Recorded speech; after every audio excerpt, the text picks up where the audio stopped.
A manufacturer has three machine operators A, B and C. So one of the manufacturer has three machine operators A, B and C.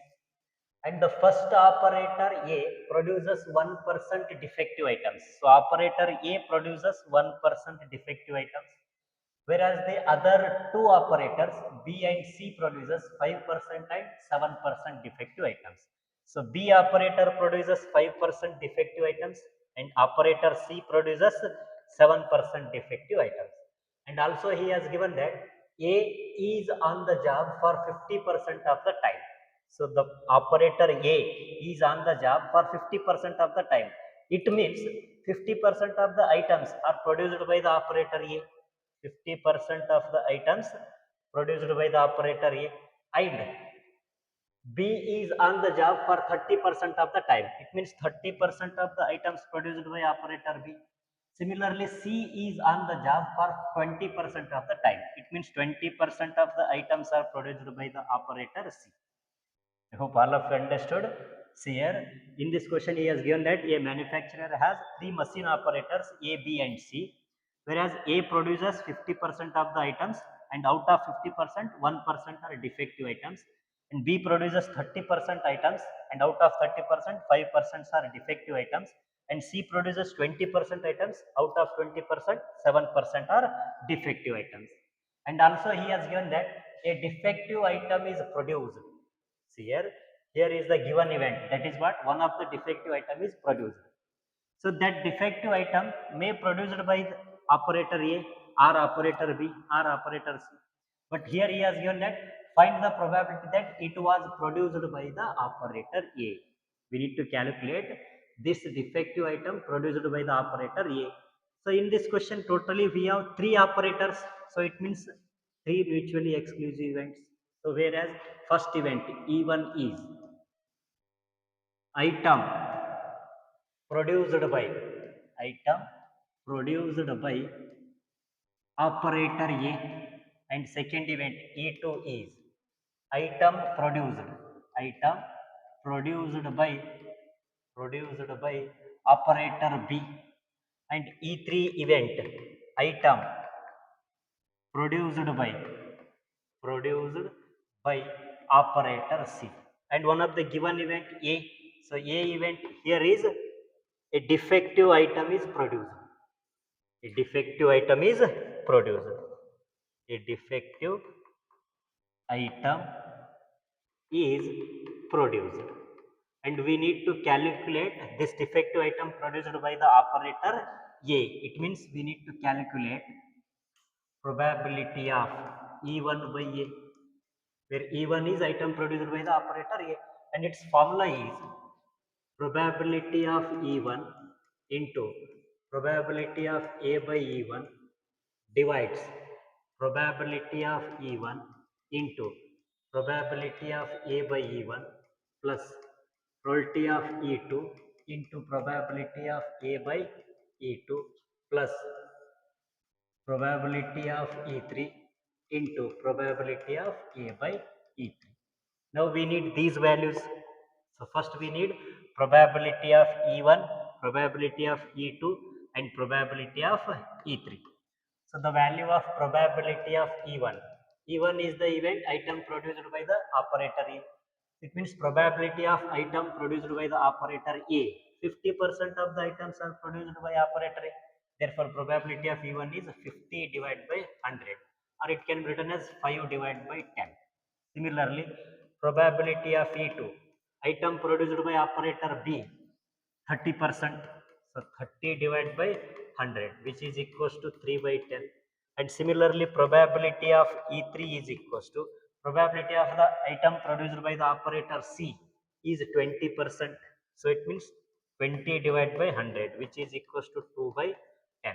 And also we need probability of A by E1, probability of A by E2 and probability of A by E3. So probability of A by E1. So here probability of A by E1 means probability of the defective item produced by the operator A. So totally 1% of the items are defective which are produced by the operator A. Therefore probability of A by E1 is 1 by 100. Similarly, probability of A by E2. Probability of defective item produced by the operator B is what? 5%. It means 5 divided by 100. Similarly, ಇಲ್ಲಿ ಬರೀತು ನೋಡ್ರಿ, probability of A by E3. Probability of A by E3, which is equals to probability of the defective item produced by the operator C is what? 7%. It means 7 divided by 100. Now use these values in the formula probability of E1 by A. Therefore, required probability of E1 by A is equals to probability of E1 5 by 10 into probability of A by E1 1 by 100 divide by same thing 5 by 10 into 1 by 100 plus probability of E2 3 by 10 into probability of A by E2 5 by 100 plus probability of E3 2 by 10 into probability of A by E3 7 by 100. Therefore, required probability of E1 by A is equals to, here 5 ones are 5 divided by 10 into 100 1000 divided by same thing 5 divided by 1000 plus 3 5s are 15 divided by 1000 plus 2 sevens are 14 divided by 1000, which is equals to numerator 5 by 1000 as it is, divided by LCM is 1000, 5 plus 15 20 20 plus 14 is 34 divided by 1000. Here 1000 get cancelled, answer is equals to 5 divided by 34 is the required answer. I hope all of you understood this. Now let's start the next question. And the next question is, here one of the interesting question asked on the basis of cards. So in this question he has given that a card from a pack of 52 cards is lost. So one of the card from the 52 is lost, and from the remaining cards of the pack 2 cards are drawn. So from the remaining 51 cards he is going to draw 2 cards, and which are found to be both are diamonds. That drawn both cards are found to be diamonds, and we need to find the probability of the last card being a diamond. So we need to calculate what is the probability of getting both the diamond card when the last card being a diamond. It means here we have 2 mutually exclusive events, whereas the first event E1 is same thing, last card being a diamond, last card being a diamond, and its complement event, second event E2 should be equals to last card being other than diamond, last card being other than diamond, and here is the given event A is both the drawn cards are found to be diamonds. So both the cards are diamonds. Both drawn cards are diamonds. And the required probability is both the drawn cards are diamond when last card being a diamond. So it means required probability is probability of E1 by A, and its formula is probability of E1 into probability of A by E1 divides probability of E1 into probability of A by E1 plus probability of E2 into probability of A by E2. Now we need these values: probability of E1, probability of E2, probability of A by E1, and probability of A by E2. So as you know that out of 52 cards, totally there exist 13 diamond cards. Therefore, probability of last card being a diamond is 13 divided by 52. So probability of E1 is equals to 13 by 52, which is equals to 1 by 4. And probability of E2, last card being other than diamond. So except diamond, totally we have 39 cards. Therefore, probability of last card being other than diamond is 39 by 52, which is equals to 13 threes are 13 fours are. And also we need probability of A by E1. So probability of A by E1 means probability of both the drawn cards are diamonds when last card being a diamond. So one card is already lost and that last card is a diamond. It means total number of cards in a pack is 51 and total number of diamond cards in a remaining is 12. Therefore, probability of getting first diamond card is 12 divided by 51. 12 divided by 51 into probability of second diamond card is 1 is already drawn, 1 is lost. So remaining 11. 1 is lost, 1 is drawn. So total number of cards is 50. So 11 by 50. Hence probability of both the drawn card is diamond is 12 by 51 and 11 by 50 when the last card being diamond. And also we need probability of A by E2. So probability of A by E2 is equals to probability of A by E2 is equals to probability of both the drawn cards are diamond when the last card being other than diamond. So as you know that one of the card is last but it is not diamond. It means total number of cards in a pack is 51 and out of 51 totally there exist 13 diamond cards because the last card is not a diamond. Therefore probability of first diamond card is 13 divided by 51. Similarly probability of getting second diamond card is 12 divided by 50 because one is lost and one is drawn. Last card is not a diamond but drawn card is a diamond. Therefore probability of second diamond card is 12 by 50. I hope all of you understood.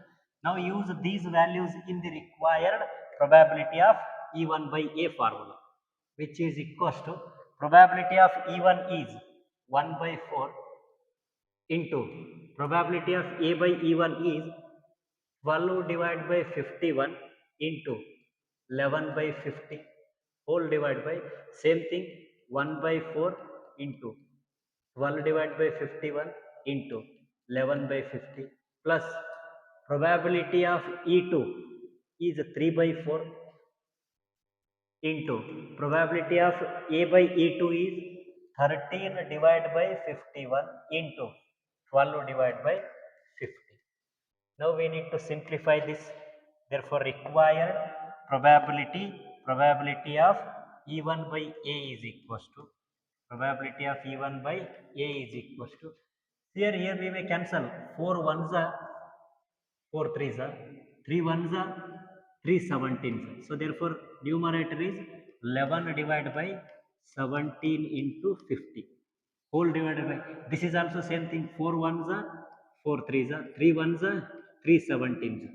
So therefore 11 divided by 17 into 50 plus here also you may cancel 4 ones are 4 threes are 3 ones are 3 17s. So remaining 13 into 3 39 divided by 17 into 50. So therefore probability of E1 by A is equals to numerator as it is 11 divided by 17 into 50 whole divided by here LCM is 17 into 50. So therefore 11 plus 39 is 40 plus 10 50 divided by 17 into 50. So here we may cancel 17 into 50 and remaining 11 by 50 and this is a final answer. I hope all of you understood this question. Now let's start the next. And the next question is one of the multiple choice question. And the question is probability that A speaks truth is 4 by 5. So in this question he has given that probability of the telling truth by the person A is 4 by 5. It means its complement probability of telling lie by the person A is 1 by 5. ಅಂದ್ರೆ person A ಕರೆನು ಹೇಳ್ತಾ ಇದ್ದಾನ ಸುಳ್ಳು ಹೇಳ್ತಾ ಇದ್ದಾನ ಕರೆ ಹೇಳೋ probability ಅನ್ನೋದ 4/5 ಸುಳ್ಳು ಹೇಳೋ ಪ್ರೊಬಬಿಲಿಟಿ ಅನ್ನೋದ 1/5 and also he has given that a coin is tossed ಒಂದು coin ನ ಟಾಸ್ ಮಾಡ್ಯಾನ person A reports A head appears ಒಂದು coin ನ ಟಾಸ್ ಮಾಡಿ ಹೆಡ್ ಬಂದದ ಅಂತ ಹೇಳ್ತಾ ಇದ್ದಾನೆ ಸೊ ಅವನು ಕರೆನು ಹೇಳಿರ್ಬೋದು ಸುಳ್ಳುನು ಹೇಳಬಹುದು ಬಿಕಾಸ್ ಅವನು ಕರೆನು ಹೇಳ್ತಾನ ಸುಳ್ಳುನು ಹೇಳ್ತಾನ but we need to calculate probability of getting the head that there was actually head. We need to calculate the probability of appearing head that there was actually head. So it means here there exist totally two mutually exclusive events, whereas the first event E1 is there was actually head or coin shows head, coin shows head, and second event E2 is coin shows other than head, coin shows other than head in the sense tail, and given event A is that person A reports head appears. Person A reports head appears. Head appears. And the required probability is probability of reporting head appears when the coin shows head. So it means we need to calculate the probability of head appears is E1 divided by A is equals to formula is probability of E1 into probability of A by E1 divides probability of E1 into probability of A by E1 plus probability of E2 into probability of A by E. Now the value of probability of E1 is probability of coin shows head is 1 by 2. Similarly, probability of E2, probability of coin says tail is also 1 by 2, and the value of probability of A by E1. Say probability of person reports head given that coin shows head. Head iddaga head anta ಹೇಳ್ತಾ ಇದ್ದಾನೆ. It means he is telling truth. And we know that probability of telling truth by the person A is 4 by 5. Therefore, probability of A by E1 is 4 by 5. Similarly, probability of A by E2. Probability that person A reports head appears given that coin shows tail. It means tail ಇದ್ದಾಗ head ಅಂತ ಹೇಳ್ತಾ ಇದ್ದಾನೆ. So he is telling lie, and probability of the telling lie is 1 by 5. I hope all of you understood. Now use these values in the required probability of E1 by A. So where probability of E1 is 1 by 2 into probability of A by E1 is 4 by 5 divided by same thing 1 by 2 into 4 by 5 plus probability of E2 is 1 by 2 into probability of A by E2 is 1 by 5, which is equals to 1 by 2 into 4 by 5, 4 by 10 divided by same thing 4 by 10 plus 1 by 10, which is equals to 4 by 10 into here LCM is 10, so 4 plus 1 is 5, 5 by 10 ulta agi 10 by 5, 10 and 10 get cancelled, so answer is 4 by 5 is the required answer. So option A is the right answer, and this question is important. One time this question asked in your KCET exam as well as for 3 mark in your annual examination. Let's start the next question, and the next question is, this is also one of the multiple choice question, and this is the last question of the exercise 13.2. So in this question, he has given that A and B are the two events such that A is subset of B and probability of B is not equal to 0. Then which of the following is correct? So in this question, he has given that 4 options and we need to identify which of the following these 4 are the correct answers. And observe here, out of 4, 3 are the regarding with the probability of A by B. So see here. First thing in this question, he has given that A is subset of B. A is a subset of B. Definitely A intersection B should be equal to A. And we know that probability of A by B is equals to probability of A intersection B divides probability of B, which is equals to, so probability of A by B is equals to A intersection B is A, therefore probability of A intersection B is probability of A divides probability of B. So now observe option A, probability of A by B is, here he has given that probability of B by probability of A. So therefore option A is wrong, but we got probability of A by B is equal to probability of A divides probability of B. And also here he has given that one more information, that is what, probability of B is not equal to 0. And we know that probability of any event is always greater than or equal to 0, less than or equal to 1. It means probability of B is less than or equal to 1. Hence 1 by probability of B definitely greater than or equal to 1. If you take the reciprocal on both sides of the inequality reverse in its direction. We know that probability of A by B is probability of A divides probability of B. Therefore multiply by probability of A on both sides. So we got probability of A divides probability of B greater than or equal to 1 into probability of A. I hope all of you understand. Now observe here, probability of A divides probability of B is the value of probability of A by B. Therefore, probability of A by B is greater than or equal to probability of A. So observe the options. Probability of A by B is greater than or equal to probability of A. So option C is the right answer. I hope all of you understood.